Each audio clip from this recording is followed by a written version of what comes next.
ಪಾರ್ಟಿಸಿಪೇಟೇ ಮಾಡಿದ್ದಿಲ್ಲ. ಮೊನ್ನೆ ಶ್ರೀಪಾದ್ ಹೆಗ್ಡೆ ಮನೆಗೆ ಹೋಗಿದ್ದೆ, ತಾನು ನಡೆಸ್ತಾ ಇದ್ದೆ ಅಂತಂತದ್ದು. ಆಗ ನನ್ನ ಹೆಸರು ಹಾಕ್ರ ಒಂದು ಅಂತಂತದ್ದು ನೋಡೇ ಬಿಡುವ ಎತ್ತಾಗ್ತದೆ. ನಾನು ಫಸ್ಟ್ ಟೈಮು ಈ ಥರ ಸ್ಪರ್ಧೆ ಭಾಗವಹಿಸ್ತಾ ಇದ್ದೆ. ಹವ್ಯಕರಲ್ಲಿ ಉದ್ಯಮಶೀಲತೆ. ಹವ್ಯಕರ ಉದ್ಯಮ ಈಗ ಮುಂಚೆ ಹವ್ಯಕರು ಅಂತಂತಂದ್ರೆ ಬರೀ ಕೃಷಿಕರಾಗಿತ್ತು. ತೋಟ ಇರ್ತಿತ್ತು, ತೋಟ ಗದ್ದೆ ಅಡಿಕೆ, ಏನು ಅಡಿಕೆ ತೋಟನೇ ಆಗಿತ್ತು. ಎಲ್ಲ ಉದ್ಯಮ ಅಂತಂತಂದ್ರೆ ಪೂರ್ತಿ ಕೊಂಕಣಿ ಕೇಳಿದಿತ್ತು. ಯಾಕಂದ್ರೆ ನಮ್ಮದು ಹೊನ್ನಾವರ ಅನ್ನೋದು ಎಲ್ಲ ಉದ್ಯಮಗಳು ಕೊಂಕಣಿಯರಾಗಿತ್ತು, ಶೆಟ್ರಾಗಿತ್ತು.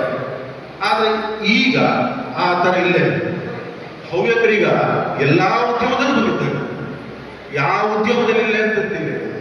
ಹೋಟೆಲ್ ಉದ್ಯಮದಲ್ಲಿತ್ತು, ಇಂಡಸ್ಟ್ರಿಲಿತ್ತು, ಸಾಫ್ಟ್ವೇರ್ ಕಂಪ್ನಿ ಮಾಡ್ತಾ ಇತ್ತು. ಈಗ ಹಾಗಾಗಿ ಈಗ ಕೈ ಹಾಕದೇ ಇರುವಂಥ ಉದ್ಯೋಗನೇ ಇಲ್ಲ ಅಂತ ನಾವು ಹೇಳಬೇಕು ಈ ಸಲ. ಮುಂಚೆಲ್ಲ ಉದ್ಯಮ ಬಿಸ್ನೆಸ್ ಅಂತಂತಂದ್ರೆ ಹೆದರ್ತಿದ್ದು, ನಾನು ತುಂಬ ಹೆದರ್ತಿದ್ದು. ಈಗ ನಾನು ಅಷ್ಟೇ, ನಾನು ಡಿಗ್ರಿ ಮುಗಿಸಿ ಬೆಂಗಳೂರಿಗೆ ಬರ್ತೇನೆ ಅಂತಂತಂದೆ.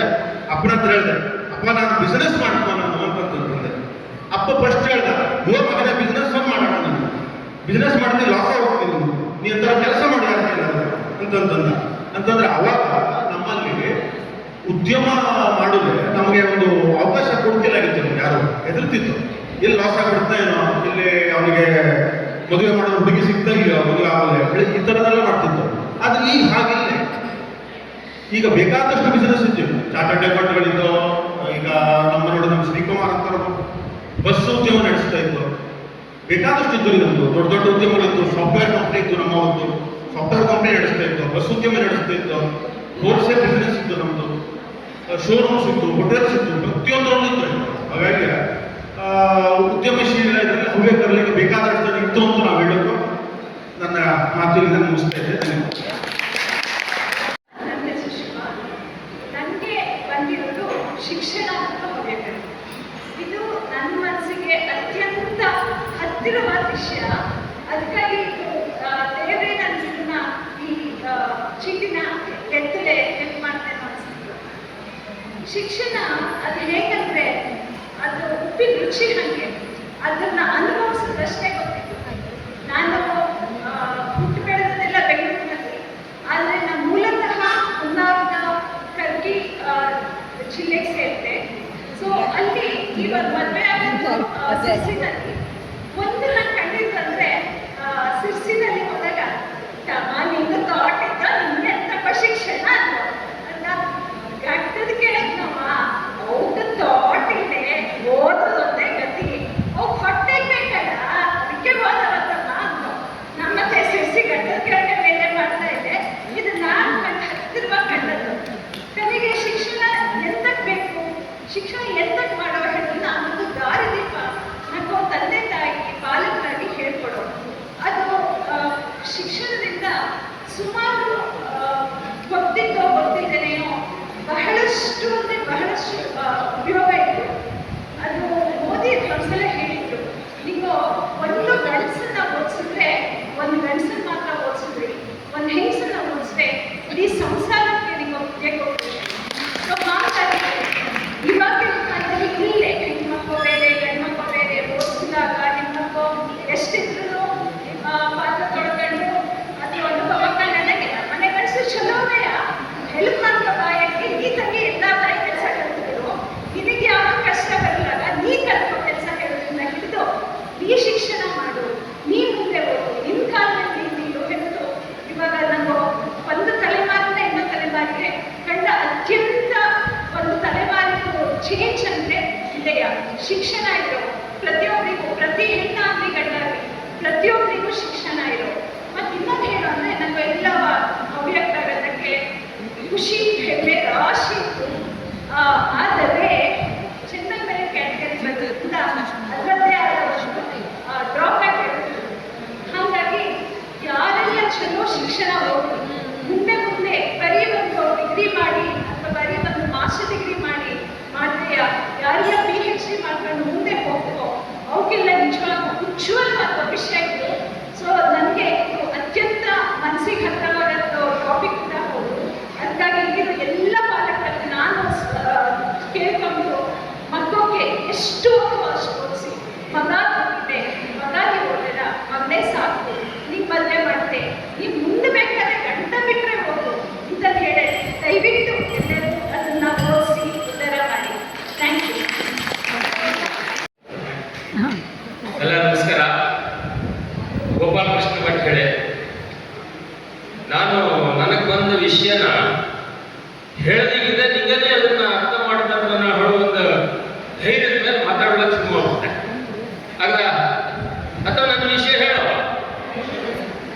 ವಿಷಯ ಹೇಳ್ಕೊಂಡೇ ಶುರು ಮಾಡೋಗಳಲ್ಲ, ಎಂಥದೂ ಇಲ್ಲ, ಬಹಳ ಗಂಭೀರವಾದ ವಿಷಯನೇ, ತಮಾಷೆ ಮಾಡಲು ಎಂಥದೂ ಇಲ್ಲ ಅದರಲ್ಲಿ. ಹವ್ಯಕರ ಅತಿಥಿ ಸತ್ಕಾರ ಅಳವಡಿಕೆ ನಿಮಗೆ ಗೊತ್ತಾಗ್ತದೆ. ನೋಡಿ, ಹವ್ಯಕರ ಅತಿಥಿ ಸತ್ಕಾರದಲ್ಲಿ ಎಂತ ತಮಾಷೆ ಮಾಡಲ್ಲ. ಅತಿಥಿ ದೇವೋಭವ ಅನ್ನೋದೇ ದೊಡ್ಡ ನಮ್ಮ ಇವತ್ತಿನ ಭಾರತೀಯ ಸಂಸ್ಕೃತಿಯಲ್ಲಿ ಹೇಳಿದಂತ ಒಂದು ವಿಚಾರ. ಅದರಲ್ಲಿ ಅತಿಥಿಗಳು ಹೇಳುವವರು, ದೇವರು ಹೇಳಿಕೊಂಡು ಪೂಜೆ ಮಾಡುವಂತಹ ಒಂದು ಸಂಸ್ಕೃತಿ ಮತ್ತೆ ಒಂದು ಸಮುದಾಯ ಜಗತ್ತಿನಲ್ಲಿದ್ದೋಳಾದ್ರೆ ಅದು ಹವ್ಯಕರು ಮಾತ್ರ ಹೇಳುವುದಕ್ಕೆ ನಾನು ಹೆಮ್ಮೆಯಿಂದ ಎದೆ ತಟ್ಟು ಹೇಳ್ತೇನೆ. ಅಂತಹ ಒಂದು ಸಂಸ್ಕಾರ ಹವ್ಯಕರಲ್ಲಿ ಇದ್ದಂತಹದ್ದು. ಒಂದು ಸಣ್ಣ ತಮಾಷೆ ಮಾಡಲಿಕ್ಕೆ ಅವಕಾಶ ಇತ್ತು. ಈ ಕವಡಾವಳ ಶಬ್ದ ಬಂದಲ್ಲಿ ಈ ಅತಿಥಿ ಸತ್ಕಾರದ ವಿಷಯ ಬಂದಾಗ ನಮ್ಮ ಹವ್ಯಕರಲ್ಲಿ ಹೆಂಗಪ್ಪ ಕೇಳಿದ್ರೆ, ಮನೆಗೆ ಕುತ್ಕೊಳ್ಳಿ ಆಸಕ್ತಿ ಬೇಕನ್ನತ್ತಮ್ಮ, ಆಸಕ್ತಿ ಬೇಡ ಹೇಳಿದ್ರೆ ಒಂದು ಕವಳಂದ್ರೆ ಆಯ್ಕೊಂಡಾಗ ಅಂದ್ರೆ ಕವಳನನ್ನು ಕೊಟ್ಟು ಕಳಿಸುವಂತಹ ಒಂದು ಆ ಸಂಸ್ಕೃತಿ ಇದ್ದಲ್ಲಿ, ಆ ಒಂದು ಪದ್ಧತಿ ಇದ್ದಲ್ಲಿ, ಅದು ಅವರಲ್ಲಿ ಇದ್ದಂತಹ ಆ ಸತ್ಕಾರ ಯಾವ ಮಟ್ಟದ್ದು, ಯಾವ ರೀತಿಯಲ್ಲಿ ಅವರು ಹವ್ಯಕರು ಅದನ್ನ ಮಾಡ್ತಾ ಹೇಳುವಂತಹದ್ದನ್ನ ನಾವು ನೋಡುವುದಕ್ಕೆ ಸಾಧ್ಯ ಇದ್ದು, ಅದನ್ನ ಎಲ್ಲರ ಒಂದು ದೃಷ್ಟಿಕೋನದಲ್ಲಿ ಮಾತಾಡಲಿಕ್ಕೆ ಹೋಗುದಾದ್ರೆ ಬಹಳ ದೊಡ್ಡ ವಿಷಯನೇ ಅದು. ಆದ್ರೆ ಹವ್ಯಕರ ಅತಿಥಿ ಸತ್ಕಾರ ಹೇಳುವುದರಿಂದ ಈ ಹವ್ಯಕ ಒಂದು ಕಂಗಡ ಏನಿತ್ತು, ಒಂದೊಂದು ಬದಿ ಒಂದೊಂದು ನಮೂನಿ. ಈಗ ಘಟ್ಟದ ಮೇಲೆ, ಘಟ್ಟದ ಕೆಳಗೆ ಹೇಳಿ ಹಂಗ ಮಾಡಿಕೊಂಡಿದ್ದ, ಇನ್ನು ಕೆಲವರು ಈ ಸಾಗರ ಸೇವೆ ಹೇಳಿದ್ದು, ಇನ್ನು ಈ ಕೆಲವು ಪುತ್ತೂರು ಕಡೆಗೆ ಪುತ್ತೂರು ಹವ್ಯಕರು ಹೇಳ್ಕೊಂಡು ಹೇಳ್ತಾ, ಅಲ್ಲೆಲ್ಲ ನಾನು ಸುಮಾರೆಲ್ಲ ತಿರುಗಾಡಿದ್ದೆ. ಆ ತಿರುಗಾಡೋದ್ರಲ್ಲಿ ನನ್ನೊಂದು ಅನುಭವದಲ್ಲಿ ನಾನು ಹೇಳುವುದಾದ್ರೆ, ಈ ಘಟನೆಯಲ್ಲಿ ಹೋದ್ರೆ ಹೋದ ಕೂಡಲೆಯ ಮಾತಾಡಿಸ್ತೀಯಂದಿ ಅದೇ ಸತ್ಕಾರ, ಮಾತಾಡಿಸ್ತೀಯಂದಿ ಹೇಳುವುದೇ ಸತ್ಕಾರ. ಈ ನಮ್ಮದಿ ಬಂದಾಗ ನನಗೆ ಗೊತ್ತಿರ್ತು ಅವ ಬಸ್ಸಿಗೆ ಬಂದಾಳೆ ಅಥವಾ ಬಸ್ಸಿಗೆ ಬಂದೇನಮ್ಮ ಹೇಳಿ ಈಗ ಕೇಳುವುದೇ ಒಂದು ದೊಡ್ಡ ಸತ್ಕಾರ. ಊಟ ಹಾಕುವುದರ ವಿಷಯದಲ್ಲಂತೂ ಎರಡು ಮಾತಿಲ್ಲ. ಈಗ ಇವತ್ತು ನಮ್ಮ ಈ ಸಮ್ಮೇಳನದಲ್ಲೋ, ಇವತ್ತಿನ ಈ ಸಂಭ್ರಮ ಎನ್ನುವ ಈ ಹಬ್ಬದಲ್ಲೋ ಏನು ಊಟ ಹಾಕಿದ್ದ ಅಂತಂದ್ರೆ ಹವ್ಯಕರಿಗೆ ಹವ್ಯಕರ ಸತ್ಕಾರ ಮಾಡಿಕೊಂಡಿದ್ದ ಹೇಳುವುದಕ್ಕಿಂತ ಹೆಚ್ಚಾಗಿ ಅದು ಯಾರಾದ್ರೂ ಬರಲಿ, ಸತ್ಕಾರ ಮಾಡುವ ವಿಷಯದಲ್ಲಿ ಹವ್ಯಕರು ಎತ್ತಿದ ಕೈ ಹೇಳುವುದರಲ್ಲಿ ಎರಡು ಮಾತಿಲ್ಲ. ನನಗೆ ಎಚ್ಚರಿಕೆ ಗಂಟೆ ಮೇಲೆ ಅವರು ಹೊಡಿತಾ ಇದ್ರು. ಹಾಗಾಗಿ ನಿಮ್ಮೆಲ್ಲರ ಈ ಒಂದು ಕೇಳುವಿಕೆಗೆ ನಾನು ಧನ್ಯವಾದ ಹೇಳ್ತಾ ನನ್ನ ಮಾತು ಮುಗಿಸಿದೆ. ನಮಸ್ಕಾರ. ನೀರು ಬರ್ತೋ ಗೊತ್ತಿಲ್ಲ, ಆದ್ರೂ ಹೇಳಲೇಬೇಕಲ್ಲ. ಹೊಟ್ಟೆ ಕಡುಬು, ಹೊಟ್ಟೆ ಕಡುಬು ಚಳಿ ಹವ್ಯಕರಲ್ಲಿ ಗೊತ್ತಿದ್ದಾಗ ಅದು ಶಿರ್ಸಿ ಕಡೆಯಿಂದ ಬಂದು ಹೊಟ್ಟೆ ಕಡುಬು ಕಡುಬು. ಸಾಮಾನ್ಯ ಹೊಟ್ಟೆ ಕಡುಬು ಅಂದ್ರೆ ಒಂದು ಕಾಲದಲ್ಲಿ ಇದ್ದಿತ್ತು. ಭೂಮಿ ಹುಣ್ಣಿಮೆಯಲ್ಲಿ, ಆಮೇಲೆ ದೀಪಾವಳಿನಲ್ಲಿ, ಯಾವ್ದ್ರದ್ದು ಬಾವೆಕಾಯಿದನ್ನ ಕಡುಬು ಮಾಡಿ ಅದನ್ನ ಸ್ವಲ್ಪ ಹೊಟ್ಟೆ ಕಡುಬು ತರ ಮಾಡ್ತಿದ್ದೆ. ಅದು ಬಾಳೆಯಲ್ಲಿ ಹಾಕಿ ಮಾಡ್ತಿದ್ದ, ಬಾಳೆಯಲ್ಲಿ ಹಚ್ಚಿಬಿಟ್ಟು ಇದು ಮಾಡಿ. ಅದು ಹೊಟ್ಟೆ ಕಡುಬು ಜಾಸ್ತಿ ಕೇಳಿದ್ದು ಅದು ದಕ್ಷಿಣ ಕನ್ನಡ. ಅವು ಆ ಥರದ್ದು ಹೊಟ್ಟೆ ಕಡುಬು ಮಾಡ್ತಾ ನನಗೆ ಕಡುಬು ಬಂದಿದ್ದಕ್ಕೆ ನಾನು ನಮ್ಮ ಬಾವೆಕಾಯಿ ಕೊಡುವುದೇ ನಮ್ಮ ಭೂಮಿ ಹುಣ್ಣಿಮೆಯಲ್ಲಿ ಸಾಮಾನ್ಯವಾಗಿ. ಆಮೇಲೆ ಈ ದೀಪಾವಳಿ ದಿನ ಯಾವತ್ತು ಬಲಿವೇಂದ್ರನ, ದೊಡ್ಡ ಬಲಿವೇಂದ್ರ, ಷಟ್ ಬಲಿವೇಂದ್ರ, ದೊಡ್ಡ ಬಲಿವೇಂದ್ರನ ಆ ಹಬ್ಬದ ದಿವಸವ ಪಾಪ ಹೆಂಗಸರಿಗೆ ಅದೇ ಇದನ್ನ ಕಪ್ಪು ಕುಂಬಳಕಾಯಿ ಕೊರಿಯೋದು, ಹೆಂಗ ಎಲ್ಲ ಅವಾಗ ದೊಡ್ಡ ದೊಡ್ಡ ಬಾಳೆ ಹೆಡ ತಂದು ಕೊಡ್ತಿದ್ದೆವು. ಆ ಬಾಳೆ ಹೆಡ ಪೂರ್ಣ ಬಾಡ್ಸೋದು, ಅದ್ರಲ್ಲಿ ಕೊಟ್ಟೆ ಕಡುಬು ಬಚ್ಚೋದು, ಮುಚ್ಚೋದು. ಆಮೇಲೆ ಕೊಟ್ಟೆ ಕಡುಬಿಗೆ ಒಂದು ಬಾಟ್ಲಿ ತರ ಇರ್ತಿತ್ತು, ಕಡುಬಿನ ದಡ್ಡೆ ಅಂತ ಹೇಳ್ತಿದ್ದ. ಅಮೃತ ಗೊತ್ತಿಲ್ಲ ನಿಗಲ್ಲವ. ಆ ಕಡುಬಿನ ದಡಿಯಲ್ಲಿ ಇಟ್ಟು ಹಾಗೆ ಒಂದ್ರ ಮೇಲೆ ಒಂದು ಹಾಕಿ ಅದನ್ನ ರಾತ್ರಿ ಸಾಮಾನ್ಯ ಬೆಂಕಿ ಹಾಕಿಬಿಟ್ಟು ಇಟ್ಟು ಬಿಡ್ತಿದ್ದ. ಬೆಳಗ್ಗೆ ಆದ್ಮೇಲೆ ಅದನ್ನು ತೆಗೆದು ಆಮೇಲೆ ತೆಗೆದು ಅದಕ್ಕೆ ತುಪ್ಪ ಹಾಕೊಂಡು ತಿಂದ್ರೆ, ಈಗ ಯಾರೋ ನೋಡ್ತೀವಿ ಇದೆಲ್ಲ ಎಣ್ಣೆ ತಿಂದ್ರೋ ಗೊತ್ತಿಲ್ಲ, ಇಬ್ರು ತಿಂದ್ರ ಏನಾದ್ರು ಸ್ವಲ್ಪ ಜನ ತಿಂತಿತ್ತು. ಅದು ರುಚಿನೇ ಬೇರೆ. ಆ ರುಚಿ ನೋಡೋಗಳಾದ್ರೆ ಸ್ವಲ್ಪ ಕಲ್ತ್ಗಳು ಯಾರಾದ್ರೂ 50 50 ಬಂದವು ಯಾರಾದ್ರೂ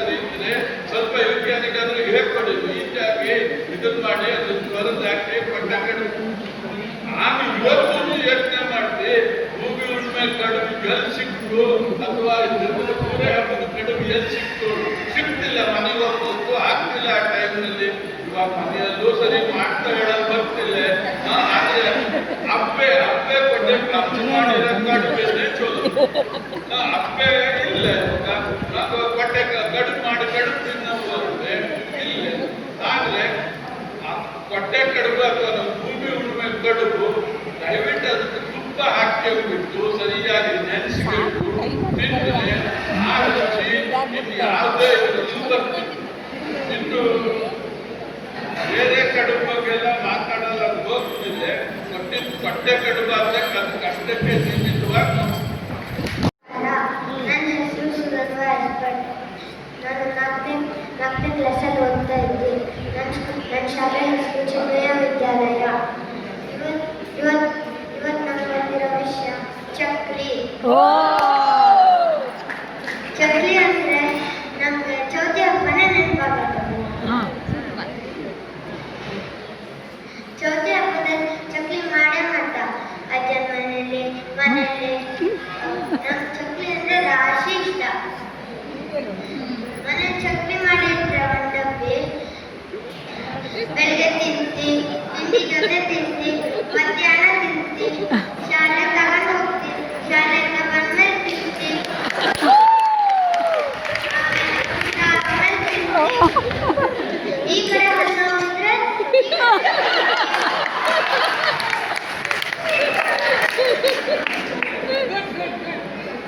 ಚಕ್ಲಿ ಹ್ಯಾಂಗ್ ಮಾಡ್ತಾ ಹೇಳು, ಯಾವ ರೀತಿ ಇತ್ತು ಚಕ್ಲಿ ಹೇಳು. ಸಿಕ್ಸಿದಲ್ಲಿ ಅದು ಕೈಯಲ್ಲಿ ಸುತ್ತಿ ಸುತ್ತಿ ಸುತ್ತಿ ಚಕ್ಲಿ ಮಾಡ್ತು.